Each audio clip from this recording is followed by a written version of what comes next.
Durant la while, c'est bien difficile à while, mais c'est bien plus beau Dali Daladi Adadi que la peinture à l'eau. Teddy. À l'eau. C'est bien lui, hein. Un génie. Bobby Lapointe. Bobby Lapointe, un génie. Dans le texte, tout. Et dans la façon de le dire aussi. Bon. Alors, le froid s'est un petit peu installé. Vous me direz, ben, c'est de saison. Et ça vous incite à rester peut-être un peu plus longtemps chez vous. Alors, vous allez peut-être en profiter aussi pour donner un petit coup de pinceau de ci, de là. Ça occupe. C'est parfois assez rigolo. C'est rigolo quand on sait pas. Surtout quand on en met partout. Mais ça s'apprend. Ça s'apprend. Ce qui coûte le plus cher dans la peinture, c'est la main-d'œuvre. C'est pas tellement le produit, c'est la main-d'œuvre lorsqu'on veut faire repeindre son intérieur. Alors, beaucoup de gens, beaucoup de femmes ont tendance à reprendre énormément des cours de peinture. On prend 3 heures de cours et on sait repeindre son salon, sa cuisine ou même son mobilier pour lui donner une seconde vie. Et donc, on apprend les bases de la peinture, c'est-à-dire que choisir comme peinture. Est-ce que vous savez choisir une peinture entre la laque, le satiné, le mat? Qu'est-ce que vous choisiriez comme peinture? Mat. Pourquoi? Parce qu'il y a plus de matière. Il y a plus de matière, mais elle est plus sombre. Donc ça assombrit un peu la pièce. Mat, c'est très bien. Mais mat, c'est très bien. Satiné. Mat, c'est bien aussi, parce que lorsqu'on a des imperfections sur le mur, ça les cache. Satiné, c'est la meilleure peinture. Pourquoi? Parce que vous mixez à la fois le mat et le brillant, et donc c'est le hasard. J'ai dit ça comme ça. C'est le hasard. C'est le hasard. En tout cas, c'est ce qu'il y a de mieux. C'est vrai que le brillant, il faut que le mur soit impeccable, pas de trous, mais le brillant, c'est ce qu'il y a de mieux. Dites donc, il faut poncer, il faut boucher les trous. Il faut refaire sur son mur, il faut mettre une sous-couche, et après, il faut appliquer sa peinture. Faites ça le week-end. Et puis vous avez, regardez, de nouvelles peintures à découvrir. Regardez, sentez ça. Ce sont des peintures aux pigments naturels, parfumés aux huiles essentielles. On a juste envie de manger. C'est bon, non. C'est de la peinture. Ça sent une crème dessert au chocolat. Ah non, mais c'est extraordinaire. Et je peux leur faire sentir sûr. parce qu'ils ne vont pas nous croire. Allez-y. Qu'est-ce que ça sent?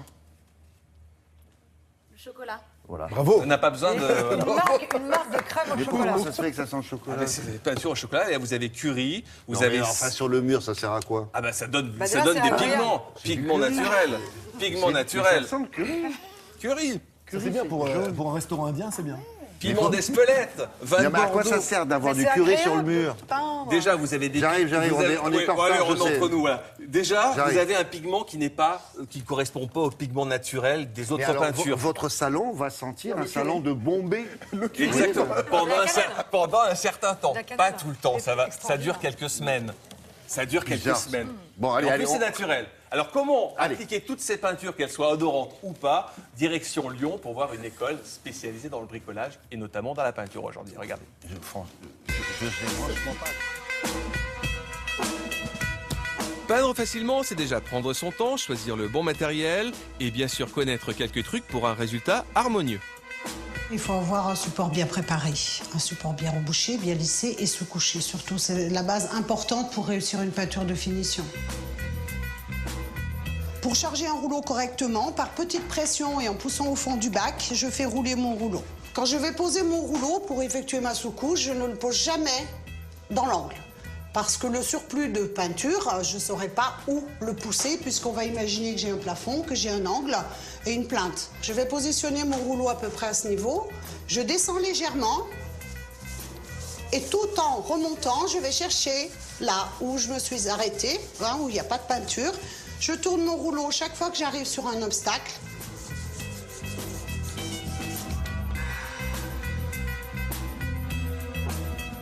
Six heures après avoir appliqué la sous-couche, il faut passer à l'action. On mélange sa peinture, hein, bien en secouant. Quand il s'agit de petits pots, c'est facile. Les gros, on emploie un mélangeur pour bien faire remonter les pigments et les résines, hein, pour que la couleur soit vraiment celle qu'on a choisie sur le nuancier. À chaque passe, on va croiser la peinture et réguler l'aspect. C'est ce qui va dépendre aussi d'une bonne finition, d'un bon visuel, surtout lorsqu'on peut avoir des spots ou alors une grande baie vitrée, hein, qui amène le soleil. On trempe délicatement juste la pointe, hein, en arrondissant, et sur le bord du camion, de la grille, hein, on va tourner notre pinceau pour enlever l'excédent et en même temps bien arrondir la pointe. De mon petit doigt, je vais me servir de guide. Je pose mon pinceau, pas au bord, parce que sinon j'ai un surplus de peinture. Et je reviens chercher délicatement pour peindre sur la bordure. Hop, et je descends. Si j'ai des stries de peinture, je les descends. Le couteau à enduire, c'est une bonne solution pour débuter. On va plaquer son couteau à enduire, que ce soit n'importe quel support, contre le plafond, dans un angle ou sur ma plinthe. Je plaque, d'accord? Donc je plaque bien, je pousse ma spatule, je lève ma spatule à l'horizontale et là, je vais peindre.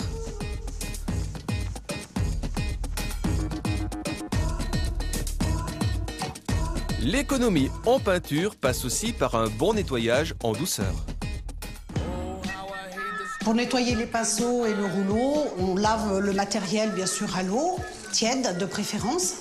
Et ensuite, une fois qu'on a bien nettoyé, surtout lorsqu'il s'agit de couleurs, c'est d'employer un liquide vaisselle ou un savon liquide, de bien faire mousser et de rincer ensuite pour bien dégorger toutes les couleurs qui peuvent rester dans le matériel. Et ça réassouplit en même temps les fibres, donc c'est un avantage pour la réutilisation future.